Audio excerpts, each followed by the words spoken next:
Hey, how's it going, my fellow survivors? In this video, I'm going to be reviewing the first episode of the Last of Us HBO series.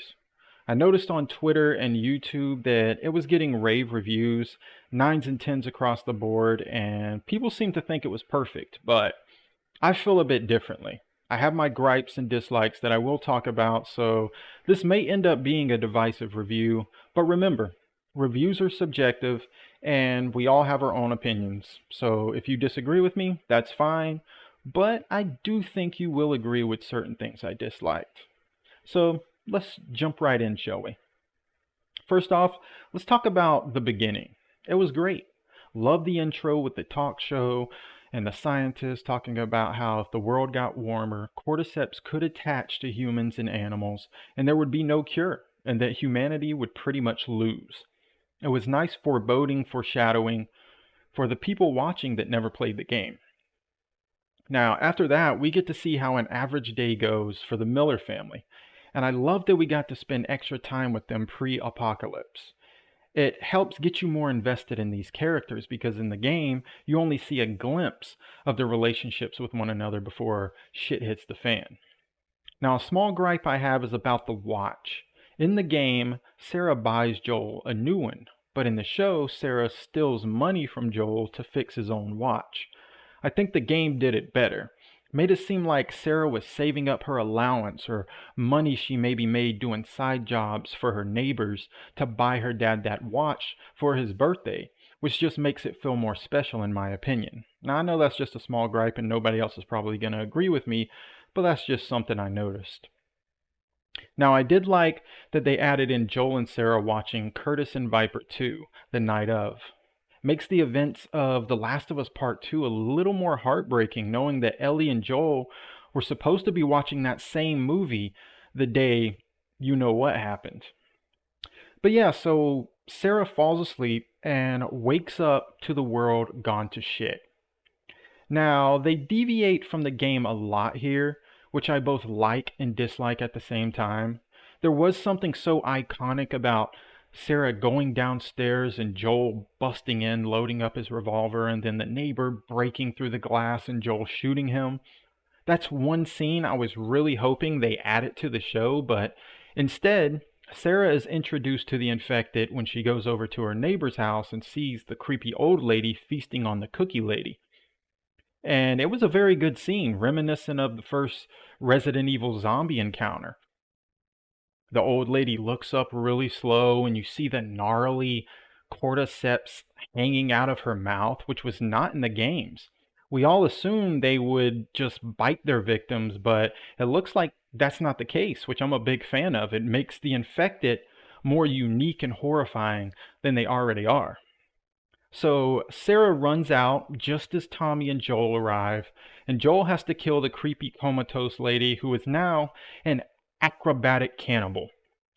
I mean, this lady reminded me of the old lady from the movie Legion. I don't know if you guys have seen that movie or not, but you've probably seen that video going around about the old lady in that movie.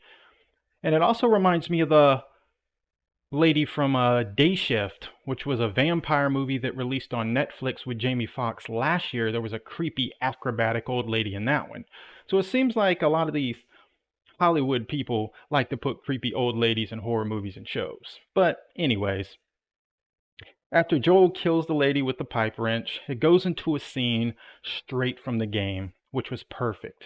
The whole ride in the truck into the city evoked the same vibes as the game. Now they changed up how they wrecked the truck, which was pretty damn good. Seeing the airplane coming down and making an explosive crash landing was cinematic eye candy.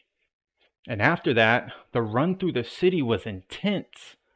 And then we get to the saddest part of the show and the game.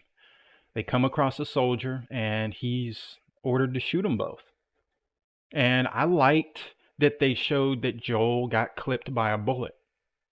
Because in the game, Joel didn't get hit at all, which didn't really make any sense.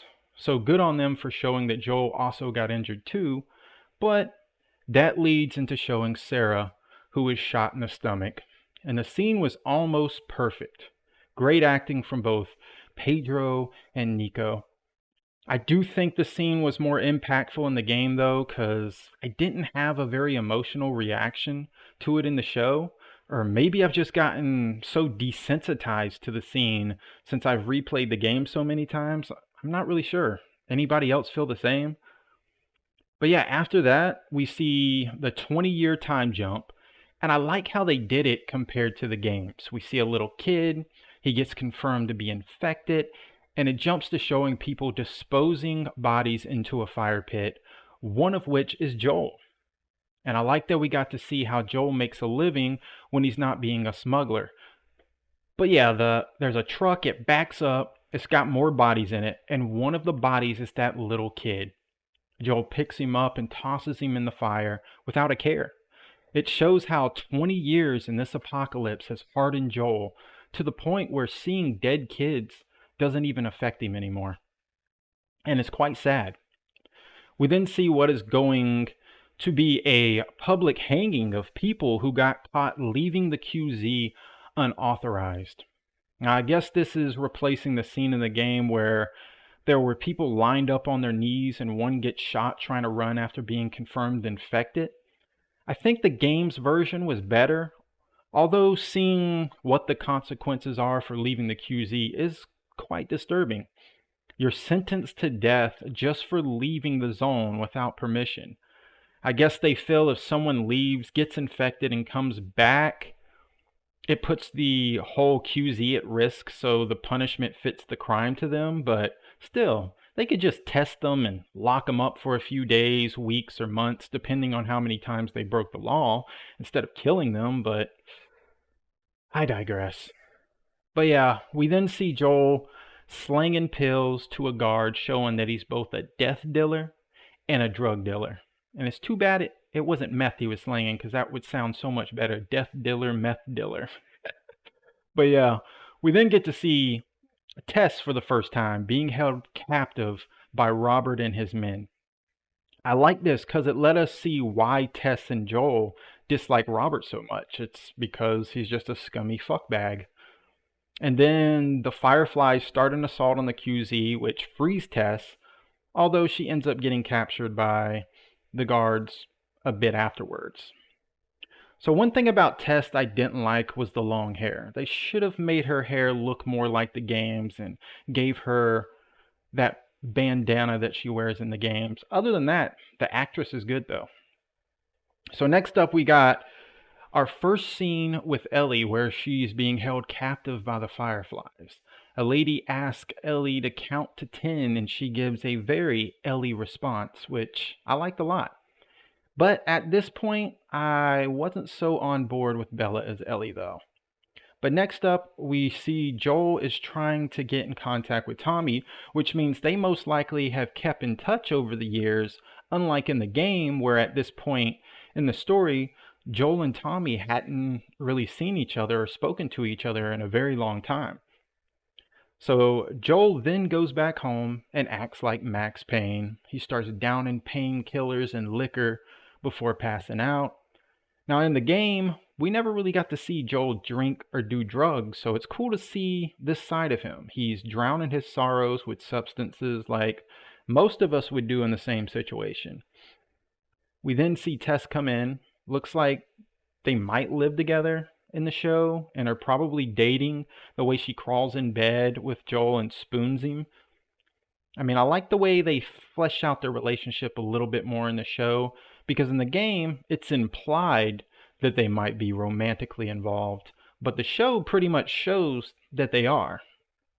So yeah, then they make plans to hunt Robert, and it transitions to the introduction of Marlene, who is the only character portrayed by her video game performance actor. And it's awesome. We see Joel and Tess get info on Robert's location, and then it's back to Marlene, who is now talking to Ellie. And this scene was great. It was a nice back and forth between the two.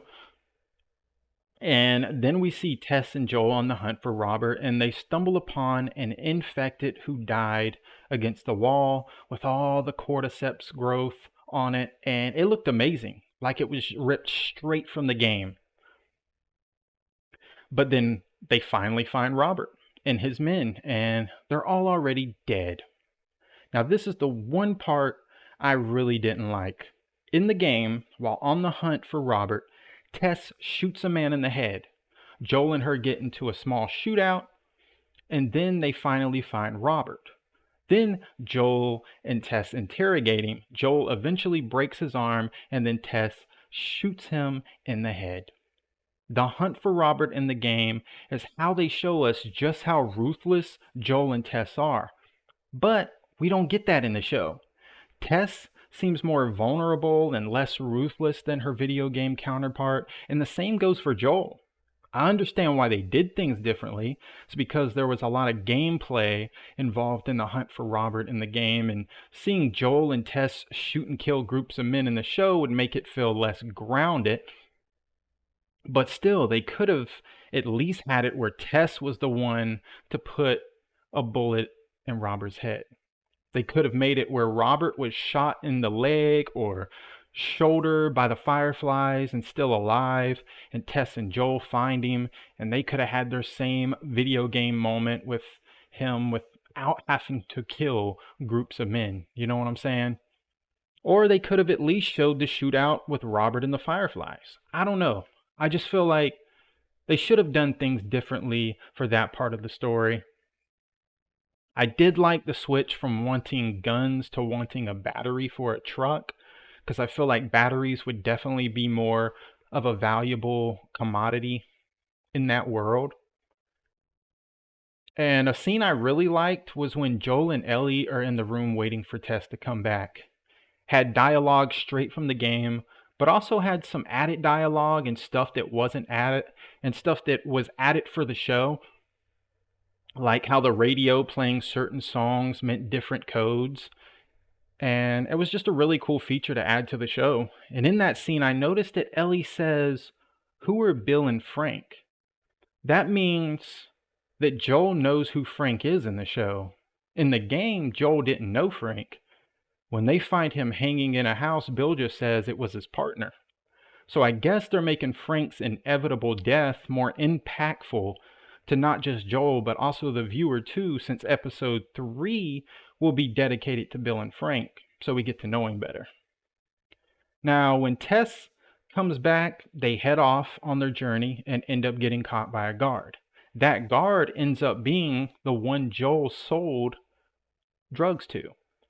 Now, I thought they were going to make it where they make a deal with the guard, because the guard already knows that Joel has to leave the QZ in order to get the pills he buys from him. But nope, he was just a dick. Made them all get on their knees so he could test if they were infected. Ellie then stabs him, and then he threatens Joel with the gun. Joel sees a flashback of the soldier that shot Sarah, and he goes berserk and starts punching the guard about 11 times until the guard is dead. And then we see Tess and Ellie arguing about her being infected behind Joel, and they just head off afterwards. Now, this whole scene had good and bad moments. I liked that the guard was someone Joel knew from earlier in the episode. I liked that we got the moment from the game where Ellie stabs the guard's leg, and I liked the moment where Joel sees the flashback of the soldier that killed Sarah before he blacks out and kills the guard. What I didn't like was the punching of the guard. It felt too tame, like they were scared to show the brutality of Joel's rage-induced ground and pound. The main thing I didn't like, though, was Tess and Ellie arguing about her being infected. It was like it wasn't a big deal to her or Joel. In the game, when Tess and Joel find out, it's more drawn out, and both Joel and Tess get pissed, and Tess even aims her gun at Ellie with intent to shoot her, while Ellie is on the ground trying to convince them she's immune. It's a great scene that they easily could have included here, but they didn't. Now, I did see a clip where Tess and Joel are talking about Ellie being infected from what I'm assuming is going to be the next episode. So maybe they'll have that happen there. If so, it'll make up for it not being in this episode, but still, it would have been nice to see it here, right? But yeah, after the altercation with the guard, they head off into the city, and it sets it up for episode 2. Alright, so now I'm going to give my final thoughts and then a numerical score out of 5. So overall, the episode was great. Great acting, great score, great cinematography. After the 20-year time jump, the world in the show looks just as good as the world in the game. There was great fan service in certain scenes. There was some good additions to the story that wasn't in the games. The infected having cordyceps come out of their mouths was creepy cool. I loved how the infected looked and moved. I loved having more time with Sarah, Joel, and Tommy at the beginning of the episode. I love that we got more background details on how the cordyceps spreads depending on where you've been bitten. I love that we got Merle Dandridge, who portrayed Marlene in the game, doing the same in the show. And I love that Gabriel Luna sounds exactly like Tommy from the games. I mean, he has probably the best voice in the entire show, other than, of course, Merle Dandridge. Now, I'm still not really sold on Bella Ramsey portraying Ellie in the show, though. There were a couple moments where she managed to sound just like Ellie, and it made me smile. But there's just something about her look and most of the way she speaks that keeps me skeptical. I know it's just the first episode. I gotta see more of her before I can make a definitive decision, but so far, I'm still torn. It's 50-50 with Bella. And throughout the episode, I noticed that Pedro Pascal would sometimes sound like himself and not Joel. Like his regular voice would come out in scenes and then go back to sounding Joelish. I don't know if anyone else noticed that or not. Maybe it's just me being nitpicky, but I swear it happens. All in all, though, I'm really happy that Pedro Pascal is portraying Joel. Now, I definitely dislike some of the story beats from the game that got switched up for the show, especially the Hunt for Robert storyline. And I feel like the violence was toned down way too much. Even when there was violence, it felt more PG-13 than R-rated. And this show is based on an M-rated video game, probably one of the most violent video game franchises out right now, especially Part 2. And it's not like this show's on network television like The Walking Dead was, when they had to tone down the violence and adult themes because they were on AMC. This is on HBO, so they could have made it as violent as they wanted to with no issues, yet still chose to be tame with it. And one piece of violence that was really disappointing was Robert. He had a hole in his head, but it looked more like a bug bite with very little blood, while in the game, the aftermath of Robert's death was brutal. And I'm really hoping that changes across the next 8 episodes, especially the final episode, which will most likely have Joel saving Ellie in the hospital. Unless they change that up and make it where Joel doesn't kill anyone. He just punches a few guys, slaps the doctor, and runs off with Ellie. But yeah, that's my review of the first episode. A lot of good throughout, but also some bad. And with that, I give you my final score of 3.5 ration cards out of 5. So what do you guys think? Do you think it was flawless? Do you think it was flawed? What did you like? What didn't you like? Let me know below. And until next time, deuces, ouchie cabooses.